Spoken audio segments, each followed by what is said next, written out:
Fear. It's something we all experience. But what happens when it starts to take over your professional life? In today's episode, we'll explore how fear can paralyze even the most capable leaders and why the key to breaking free lies in taking action, any action.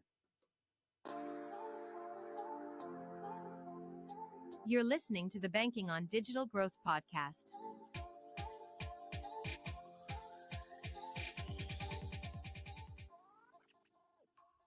Welcome back to the Banking on Digital Growth podcast. I'm Audrey Cannata, and joining me for today's conversation is founder and CEO of the Digital Growth Institute, James Robert Lay. Hey, Audrey, always good to hang out with you. Absolutely happy to be here talking about something that I feel very, very passionately about. And I think it's something that we really, if we're all being honest, we can all relate to in some form or fashion. Oh, I'm not even immune to this. And I am glad that we're continuing to surface these conversations because I know how many leaders today, how many financial brand leaders today are struggling with fear.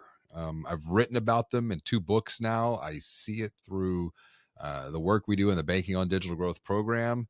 And it's fear of the unknown, it's fear of change, it's fear of failure, and it's even fear of success. Those are the 4 fires of fear that leaders have to continuously work through, walk through, and extinguish. Yeah, absolutely. I mean, I think we're all in it together. You're not alone. We're all facing this, and I think a lot of it really just comes down to our pride and our ego, and that's totally normal. Mm. And so I'm excited to talk through some strategies with you today. And before we get started, what has been going well for you personally or professionally? Well, I'm very excited about the work that you and I have been doing behind the scenes. We have been working to optimize our Banking on Digital Growth program. It has been a big initiative this year. We have rolled this out to clients that we've been working with already, but we're ready to bring it to market to help even more financial brands stop losing loans and deposits because of unseen gaps that they have in their buying journeys that in some cases are costing them millions in loans and deposits. Yes. And James Robert, there was some fear tied to this. Yes, Can say that. there There was a was. little bit of this was a big undertaking for us, and we have spent so much time just really fine-tuning this program, and I'm excited. I cannot wait to just officially share it Mm. with our I know you audience. can't. You've been biting at the chomp for I this for know. my goodness, at least a couple, and it took longer. It took longer than what we had planned, estimated. Yeah. And I think that's something that a lot of times we're not aware of is it's always going to take a little bit longer. It's always going to cost a little bit more. But I've been committed. You've been committed to this. And through this entire process, we've also learned a lot and we're seeing new opportunities as well to continue to help financial brands level up going forward into the future. And I don't want to get too far ahead on that, but I, we wouldn't be here if we let fear hold us back. Um, and I do see that fear holds so many leaders back from unlocking, capturing growth, elevating themselves, elevating their teams. And Yeah. it's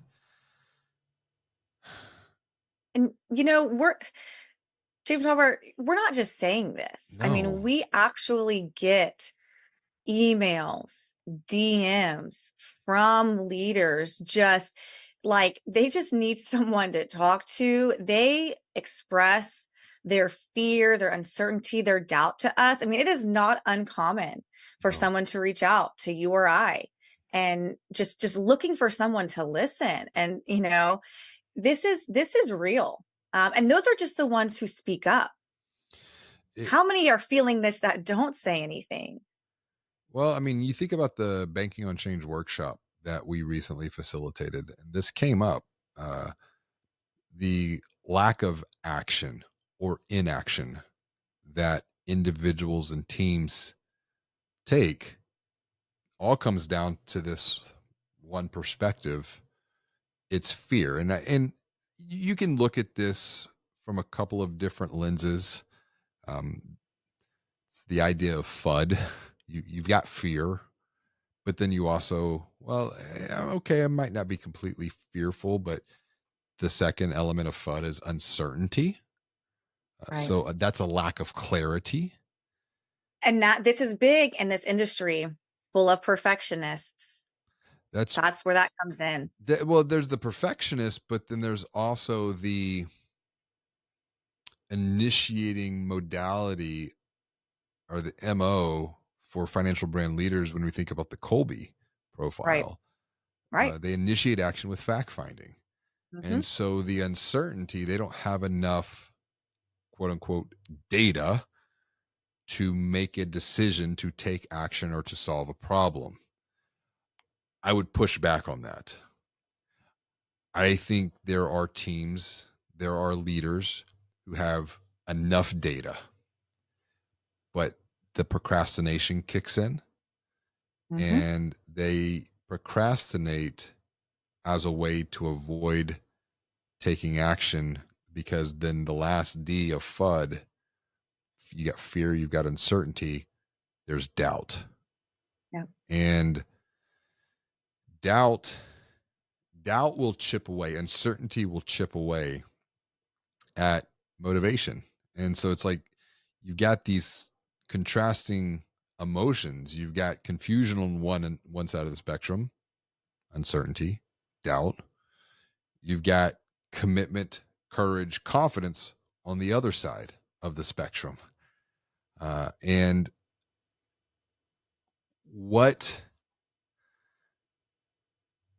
where are you going to fall? Where are you going to make a commitment? Is it going to be to, and this is a book by Benjamin. I can't think of Benjamin's last name, but the book is called Party? not Ben Hardy. No? His book is called Pluck the Fud, and it's what are we going to do to uproot Ben Ward? What are we going to do to uproot the fear, the uncertainty, the doubt that is holding us back, so that we can continue to increase our courage to commit to move forward with confidence? And really, at the end of the day, it's a commitment that we're going to have to just take this one step at a time and be very mindful of our mindset, but our emotions, because our emotions are going to really influence our behavior in one way, shape, form, or fashion.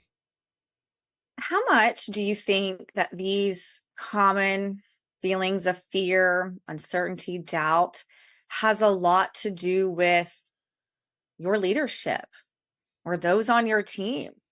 I feel personally that I'm grateful to be in such a growth minded organization who really does view, mistakes or wrong, I don't even want to say wrong decisions, but Oh, everything's a learning opportunity. Everything's a chance to level up. And for someone who is, I will say, self-proclaimed recovering perfectionist, where that was me. I didn't want to be wrong. I didn't want it to look bad. I wanted to make sure it was 100% right or perfect before, going through with it. But I've gotten to the point now where, I mean, I feel comfortable just coming to you with like that first, 80%. Now let's poke some holes into it and let's work through it together. But it's because this organization has fostered that, where I feel confident in myself. I'm not worried if I, you know, make a wrong call or something doesn't go, if I don't get the results necessarily that we were looking for the first time around.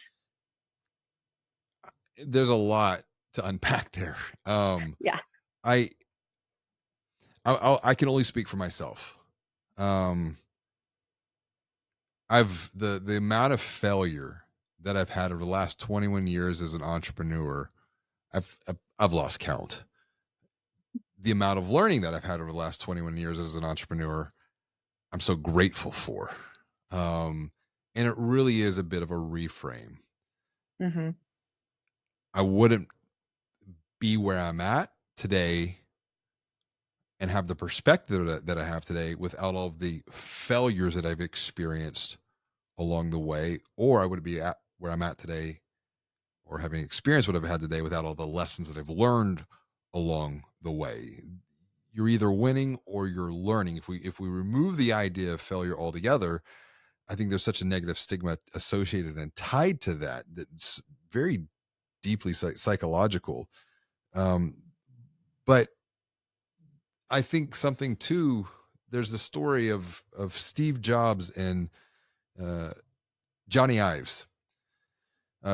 Steve Jobs and Johnny would collaborate on a project, and they used a I think it was a 10-80-10 rule, meaning there was a collaboration at the beginning. Steve would have an idea, bring Johnny in. Um, Johnny would take it to the 80% and then bring that back to Steve. Mhm. And that rapid evolution is different than what we see in a lot of financial brands. It's the Yeah. perfectionism. But as we're I talking, think what if the perfectionism is what drives the procrastination? Oh, 100%. But I think you saying that, James Robert, that's so much of our working relationship. I mean, so often that first 10% that your quick start and your Colby, your natural visionary jump starts it. I use that jump start to really take off and get the next 80% done, Yeah. and then kind of bring it back to you. All right, this is what I have. Let's kind of fine tune it a little bit.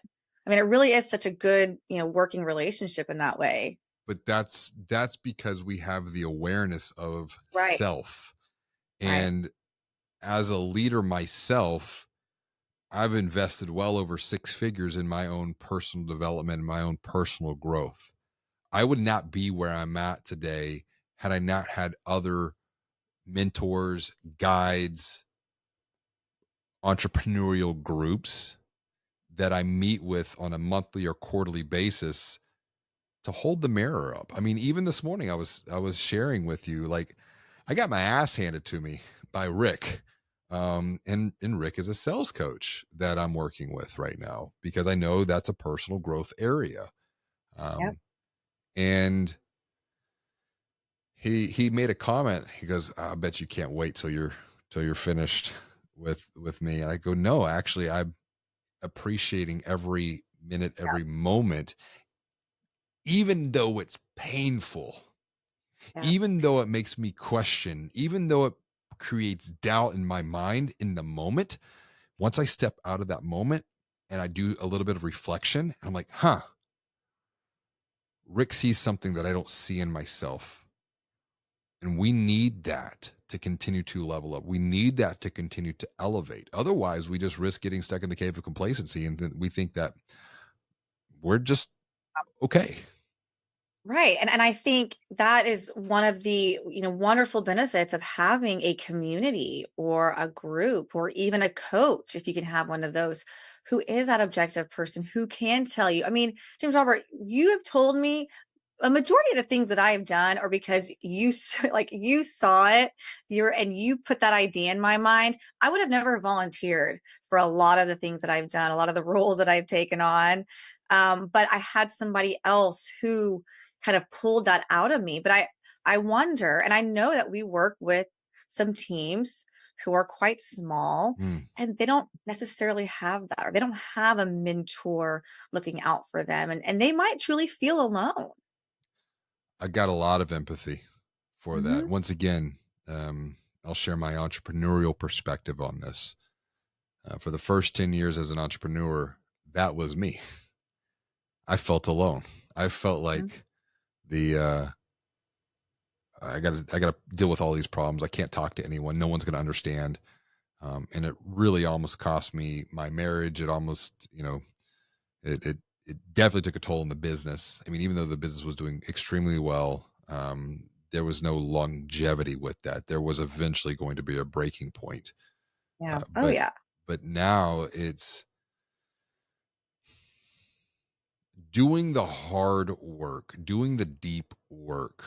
is something that was recently surfaced in a podcast conversation that I was being interviewed on with the CU Times, talking about banking on change. And I remember one of the points that I was asked uh, was it was Michael Ogden. He goes, "You want to? Seems like you really want to get leaders to go beyond the surface level of thought." I go, "Absolutely," because if all we're doing is thinking the same things over and over and over again, nothing's going to change. Nothing changes if nothing changes. Yeah. And that's where I see so many financial brands are stuck right now. All of this change is happening externally, outside of their organization, driven by technology for the most part. But that technology has changed the competitive landscape. That technology has changed the way that consumers shop and buy. Deeper than that, it's consumer belief and consumer behavior. What has changed within your organization? Um, what has changed for you over the last, just say, 6 to 12 months? Or is it just kind of the same old, same old? When I think another question to ask is, of that change, how much of it was out of your control? How much of it was reactive? And I think that might be where maybe a subconscious or internal struggle is when you're reacting to the change and you don't feel like you have control over it. And I think that's when we tend to put our walls up a little bit. We're more resistant because it's not our idea. We're not the ones looking, to grow, to change. We're having to deal with that. And people don't like that. People don't want to be told what to do. We don't want to operate from this place of, oh crap, we got to do this or we're in trouble. I think that's one of the biggest reasons that financial brands, some financial brands, resist working with us Oh because yeah. they know that change is going to be required. So for example, if we go in and we secret shop their website and we identify blind spots in their buying journeys, they're going to have to make some changes. And then they're like, "Oh, well, we didn't know that it was as bad as it was. We had no idea." So now they're seeing things differently. So they're like, "Well, what else aren't we seeing?" And so then we go in and we do a deeper diagnostic. We do a digital growth blueprint. And we start peeling the layers of the onion back. And then that's where we do a team alignment workshop. And I think of one specific situation recently with an organization that we worked with. There was a leader that was bringing us in to facilitate this team alignment workshop, and there was a lot of excitement for this individual up until it was go time. Up until I was literally on a plane flying out. I think I saw the text or you saw the text. We both saw the text or the email, and I'm like, yeah, it's totally normal to feel this way. And we started asking, and I remember I had the conversation ahead of time before we started the kicking off the workshop. Like, "Well, what's bothering you?" I'm just worried about what other people are going to think, that I'm not good enough. And I'm like, how much caring about what other people think is holding someone back? I've dealt with this myself. And it's like, I keep working on this and rooting this out. If you're worried about what other people think about you, like, let's just get out of our own heads for a minute. Come back to the Four Agreements by Don Miguel Ruiz that we've talked about before. Yeah. People really aren't thinking about you.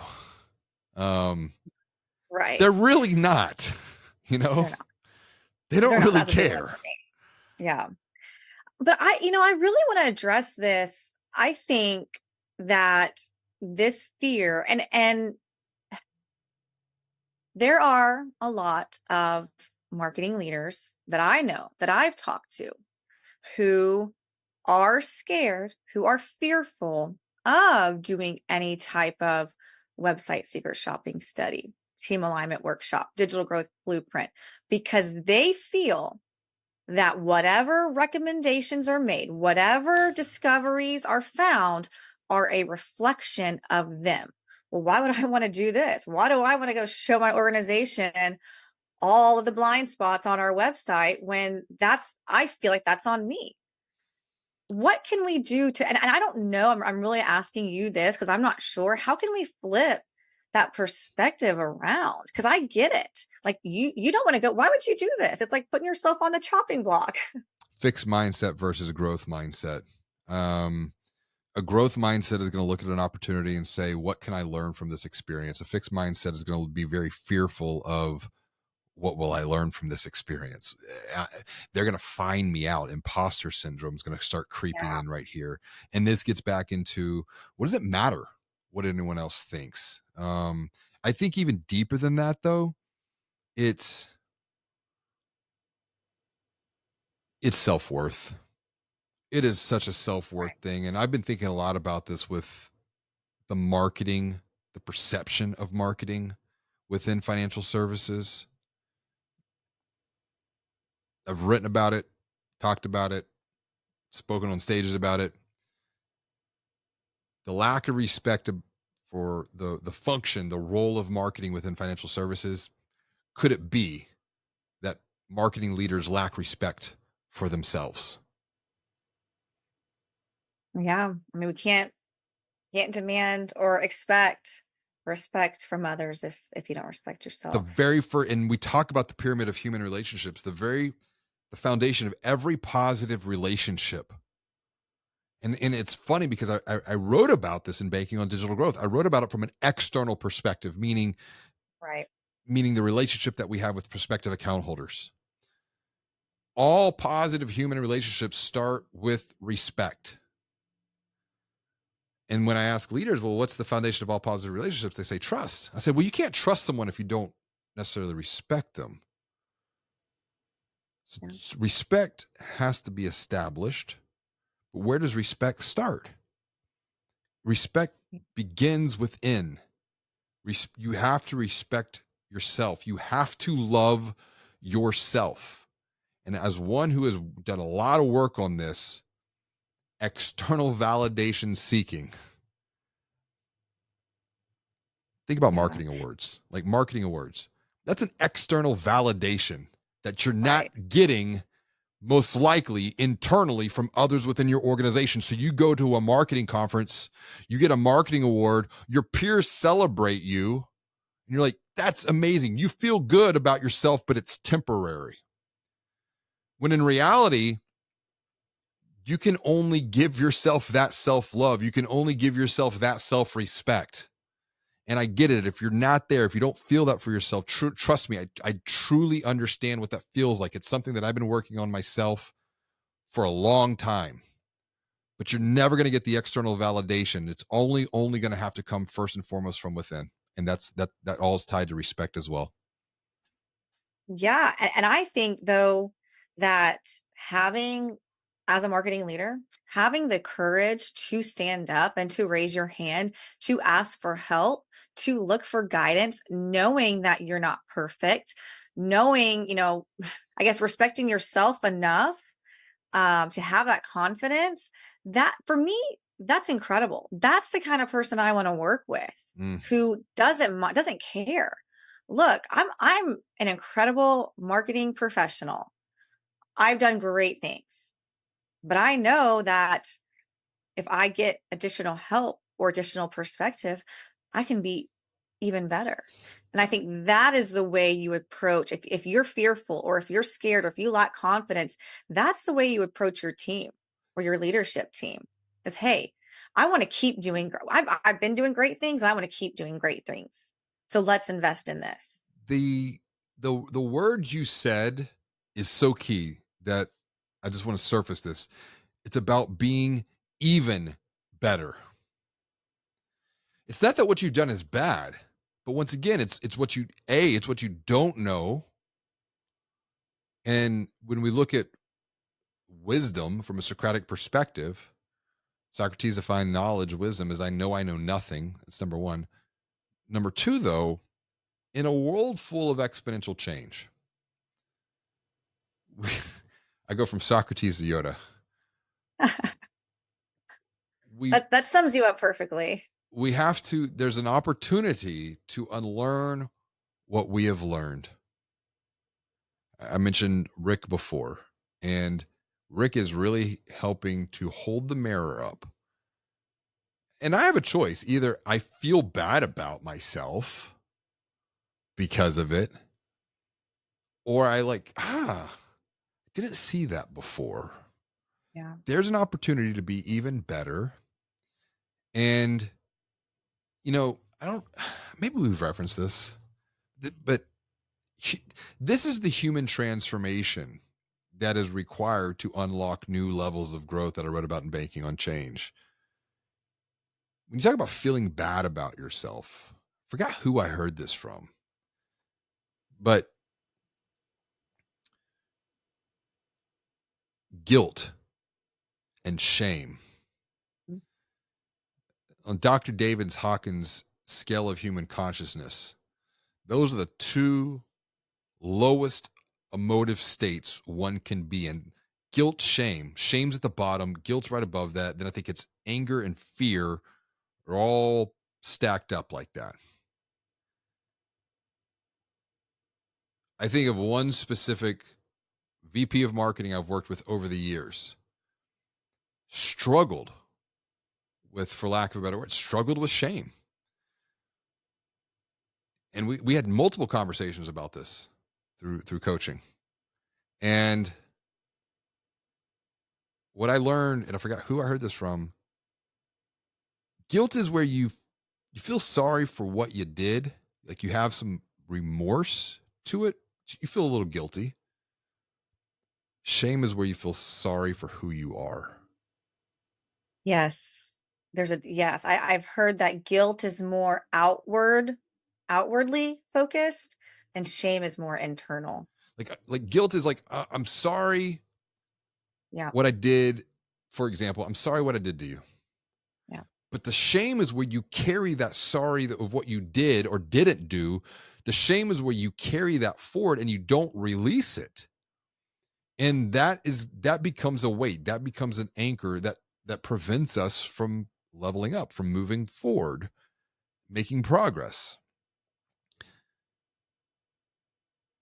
And it comes back to this, if that's the environment that we're in, if we're made to feel that way, or if we yes, the had question. previous experiences professionally or even personally and we haven't resolved that, then we carry that belief forward, most likely subconsciously.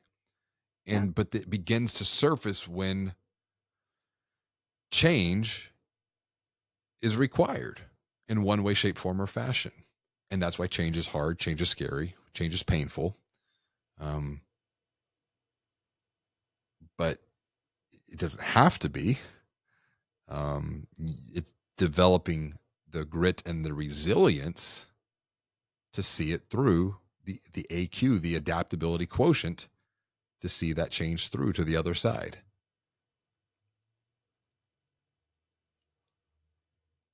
man, deep. Look, Audrey, if But if if we don't start unpacking these conversations, I agree. nothing changes if nothing changes. And I've been doing this for 21 years. I've Yeah, been working in the vertical for 21 years. And it's like, what what has changed or what hasn't changed? right. There's just so many layers to unpeel, And and, but you know me professionally, you know me personally too, and you've seen and have watched and experienced a lot of my personal transformation and Mhm. literally doing battle with my own demons. Yes. Yeah, and so, I mean, for our listeners, when James Roberts shares, uh, a lot of this perspective, it's from his own experience. I mean, right now, he's not lying when he's saying that he's getting his butt kicked. by his coach right now. Every single morning, as a first one of the first things he does.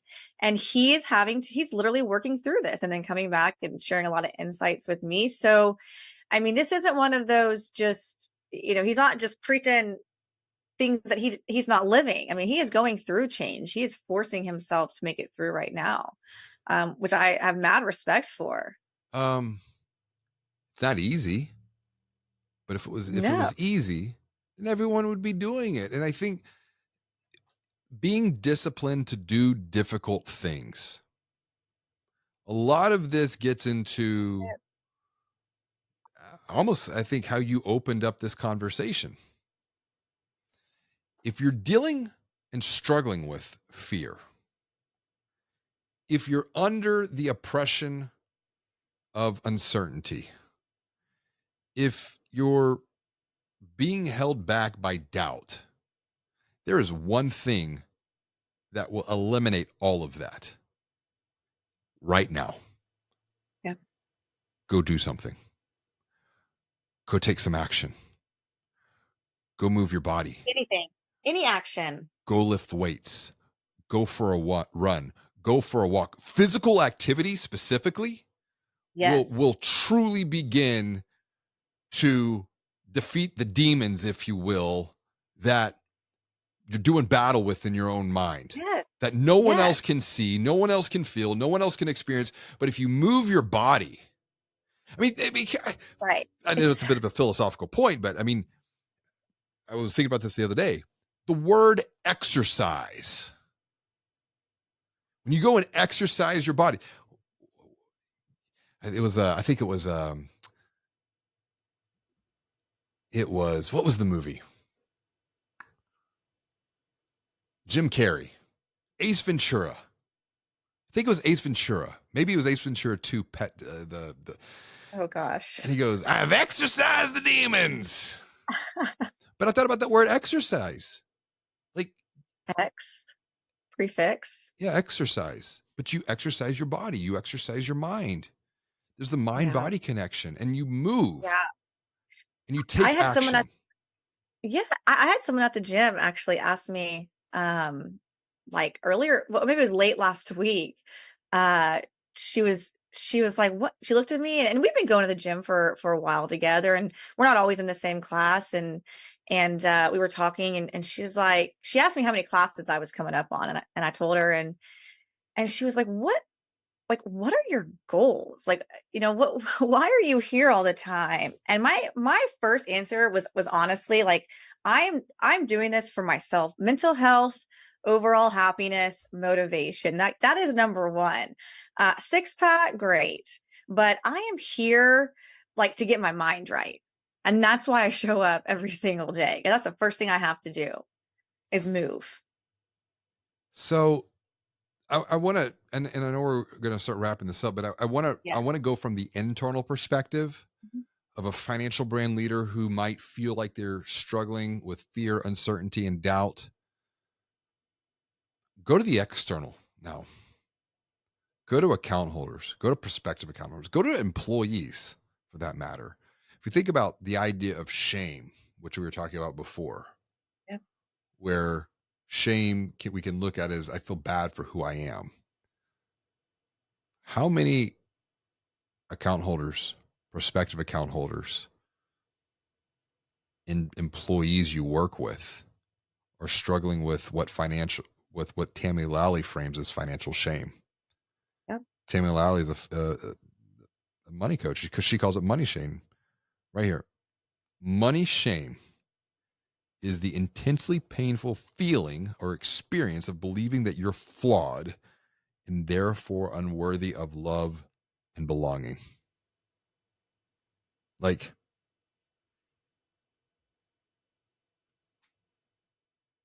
this is why I believe financial services, particularly community banks and credit unions, have an opportunity to level up beyond just the promotion of commoditized rates, products, and services to make a positive impact on the lives of people in the communities that they're serving, to help guide them beyond financial stress, but maybe even more deeper than that. It's the financial shame that is holding them back. It is a weight that is not allowing them to live that next level life. And I think keeping that greater purpose forefront in your mind, that's what's going to help motivate you to push through that fear. You think about the bigger picture. What are you really working towards? Yeah, I'm going to quote Tammy's site. Our relationship with money is a product of our subconscious beliefs and thought patterns. We talked about that before when it comes to like dealing with change and transformation internally within the organization. I even think about Carrie Ransom's conversation. He was talking about there's a certain archetype of a person that is drawn to the banking vertical. I think Carrie said it was about 15% of the population, maybe 10 to 15% of the population is drawn to financial services. So come back to Tammy Lally. Our relationship with money is a product of our subconscious beliefs and thought patterns stemming from our childhood. So deeply ingrained in us, they determine how, as adults, we deal with money. Any negative beliefs and patterns being incorrectly diagnosed as just being lazy, crazy, stupid, or just bad with money. That's what I call money shame, Tammy writes. She says, money shame is the intensely painful feeling or experience of believing that you're flawed and therefore unworthy of love and belonging based on our bank account balances, our debts, our homes, our cars, our job titles. But I know that's not true. I know everyone can break free from the grips of money shame because I did. And she says, this is how I did it. You might see a pattern here, Audrey. She writes, it all starts with being honest with yourself and Yeah. admit that you're Yep. suffering from money Yep. shame. And I think that's the thing. If we're talking about change, if we're talking about transformation within the organization, all of this is now interconnected. What you're dealing with and experiencing around fear, uncertainty, and doubt when it comes to change and transformation, regardless of if that's digital transformation, marketing transformation, sales transformation, cultural transformation, it's the same fear, uncertainty, and doubt that account holders feel, that prospective account holders feel, that other Yep. employees feel when it comes to their relationship with money. But it's the whole point. It doesn't have to be this way. And that's one of the reasons it's like I want to continue to just share personal perspective. I'm grateful for you, Audrey, sharing personal perspective Yeah. because we're all working to level up and be even better together. And I think for those listening who, maybe this resonates with you, maybe you do feel some fear, some uncertainty, some doubt, and maybe you don't have a team or leadership team to go to for support. um, Join our community, join the digital growth community. That is a place to connect with others, other like minds. I mean, you have questions, you have concerns.